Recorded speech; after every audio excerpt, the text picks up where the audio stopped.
Hey guys, Max here. Let's talk about iPhone 14 Pro Max. Now, I purchased it on the day pre-orders. It was delivered on the day of the release, and I've been using it as my daily driver from that day. Now, fun fact about me is I love cool tech gadgets, and I've had many throughout the years.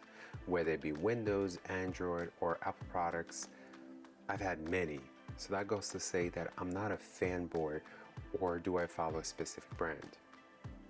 Now, I've been trying to record this video for days now, and I want it to be a little bit more than just based on my opinion. I want to be more than just only what my experience was with this phone, meaning I want it to be also informative based on what I've read and how it has been for me. So to start off, there were leaks about the upcoming 14th generation of the iPhone that it was going to have an in-display camera. I mean, Android devices have been there for years already. And I remember when Samsung introduced S10 Plus with the pill-shaped cutout in the top right corner of a display camera. Because prior to that, there were thicker bezels that had cameras in them, and I like that better design because I'm a big fan of phablets, because I could just have it with me on the go and enjoy the full display without having the camera be an obstruction to my usage.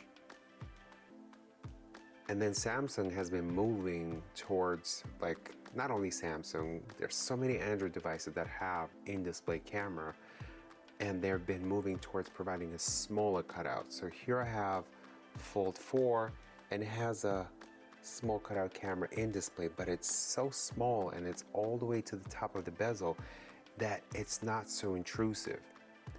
So then Apple introduced iPhone 14 Pro and 14 Pro Max with this dynamic island, and it makes sense why it's called dynamic island, because it adjusts to your usage, meaning from a dynamic island, it becomes a whole continent, because if you're using compatible applications, they just keep adding up and it gets longer.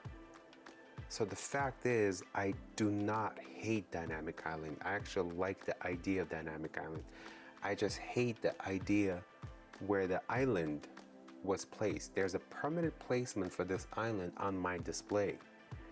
And now I'm forced to have black bars in order to enjoy video watching, which I do a lot of.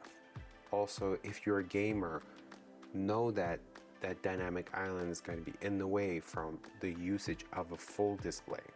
So I'm no longer getting 6.7, I'm getting less.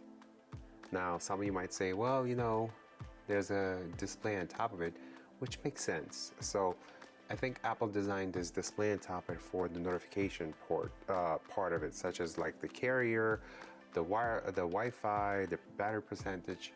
But as far as realistic usage, I think it does nothing. So here's my dog when he was a puppy, and this dynamic island is blocking the view of his eyes. Having the top portion, it does nothing for movies or video watching. Definitely does nothing for gamers, because this will be in the way of playing games. So I just don't like the placement. I wish Apple has done it higher or kept similar to the notch design. So I did a little measurement, and on 13 Pro Max, my notch is about 5 millimeters from the top bezel to the bottom of the notch. And on the dynamic island, from the top bezel to the end bottom of the dynamic island, according to my measurement, is roughly between 8 to 9 millimeters. So that's almost double the spacing of the notch. And I think at this point, it is an iconic feature that represents an iPhone 14 Pro and 14 Pro Max. What I mean is, if you put 13 Pro Max next to 14 Pro Max, you could definitely tell which one is the 14th generation.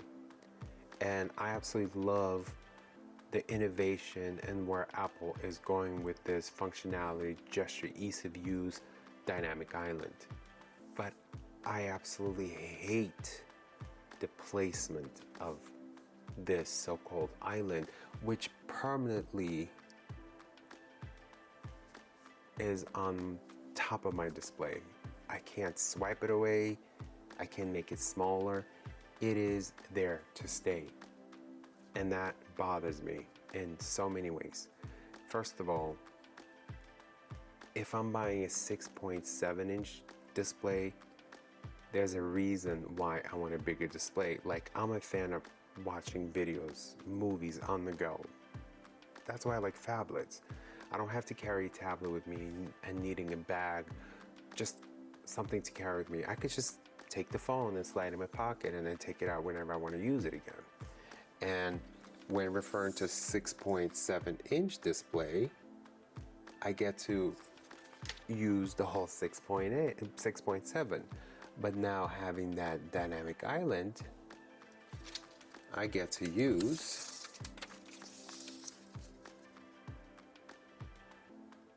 about 5.7 of it. So I'm losing almost an inch because of the dynamic island. On top of it, in the gaming, the dynamic island is in the way.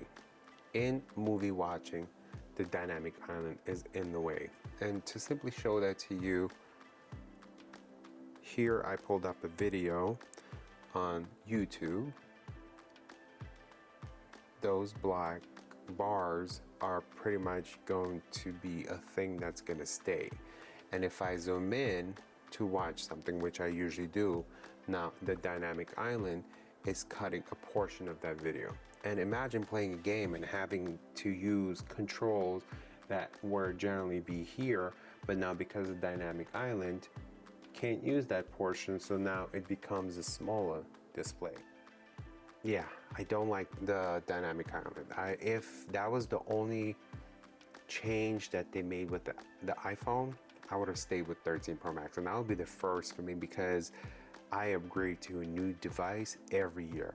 Whether it be Apple, Samsung, or other manufacturers, I generally just upgrade every year because I get to learn something new, experience something new, and move on to the next generation. So if that was the only thing, probably would have stayed with 13 Pro Max. I get the point of the dynamic island.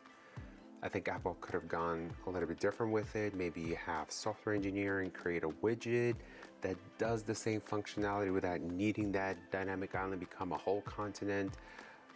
But then again, for those of you that do use Apple Watch, a lot of the things that the dynamic island does, you literally can do on the Apple Watch. Now, if you don't have an Apple Watch and the iPhone is the only thing you use, I guess it makes sense. But for me, I didn't mind swiping down to get to the music control. I didn't mind going to application. But what I do mind is having my display be forced smaller because now I have to have those black bars.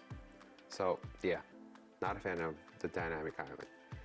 But the selling point for me was 48 megapixel camera, which I'll go into it as the video goes on.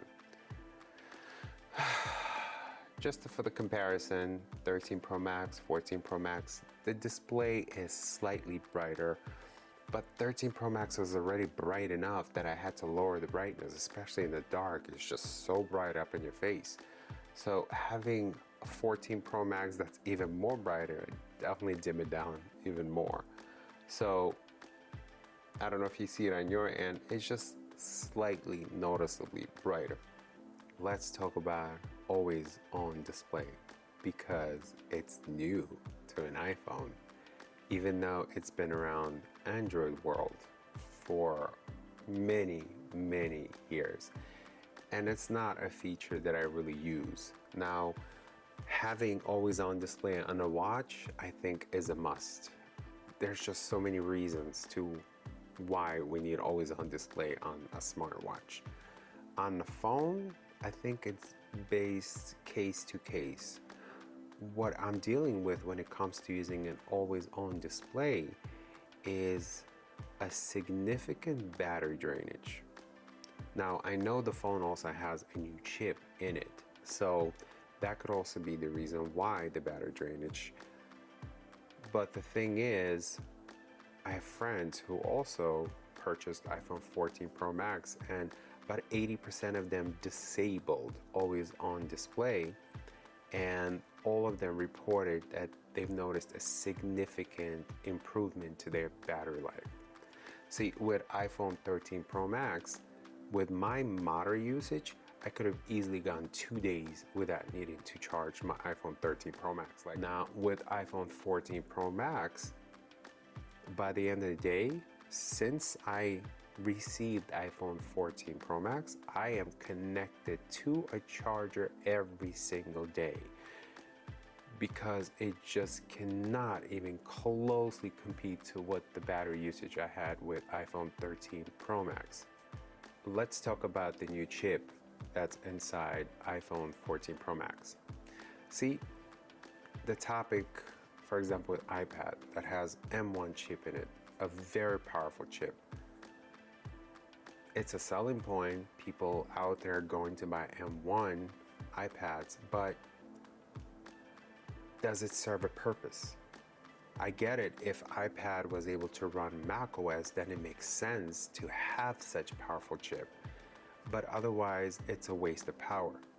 Same thing with the new chip inside iPhone 14 Pro Max. iPhone 13 Pro Max was already fast to begin with, and we're not running any professional applications. Mostly what we're running is just iOS and the mobile version of application. Sure, some applications are power hungry, but the chip that's inside iPhone 13 Pro Max was already fast to begin with.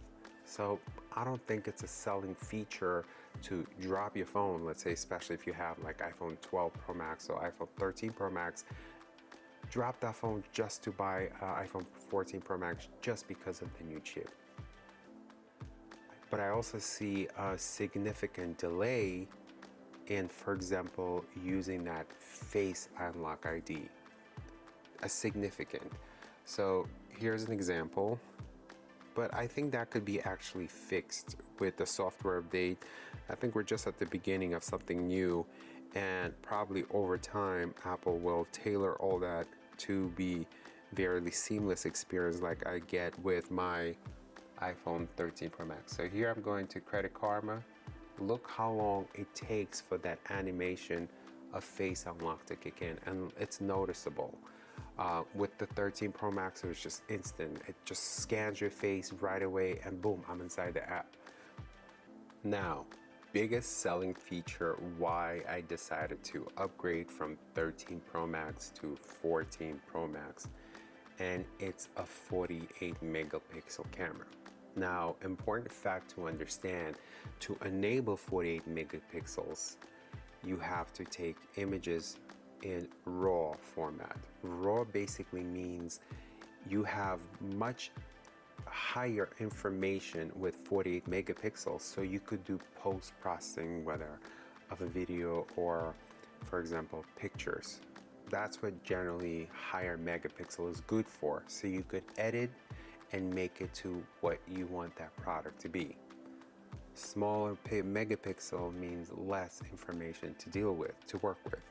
So with iPhone 14 Pro Max, unless enabling RAW format, it takes images with 12 megapixel. So to me, that was a huge selling point, that now an iPhone has 48 megapixels. That means my images are gonna look crisp, full of details. But does it? So I was parked across the street, literally a little over 20 feet away, I would say. There were flowers that I want to take pictures of and to see clearly. So I took a picture with 12 megapixel, and if you see the red car, you probably can't even see the flowers. So let me zoom in. Look how blurry those flowers look. Actually looks better on the camera than it does in person. It looks very blurry. So I decided to test it out with the 48 megapixel camera, thinking that the images are going to be so crisp. So here's the same image. There is the flowers. Let me zoom in.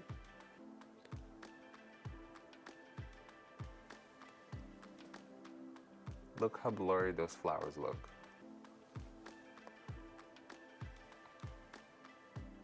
Look at them.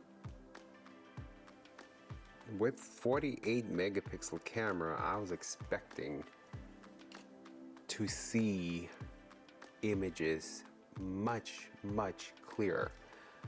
So far, I don't see an improvement of 48 versus 12 megapixel camera. I've taken lots of pictures to compare them. I really don't see it. Maybe again, Apple is going to work on improving the whole camera experience and 48 megapixel usage. But at this point, I really do not see the difference. So hopefully that provided enough information of what I think about iPhone 14 Pro Max.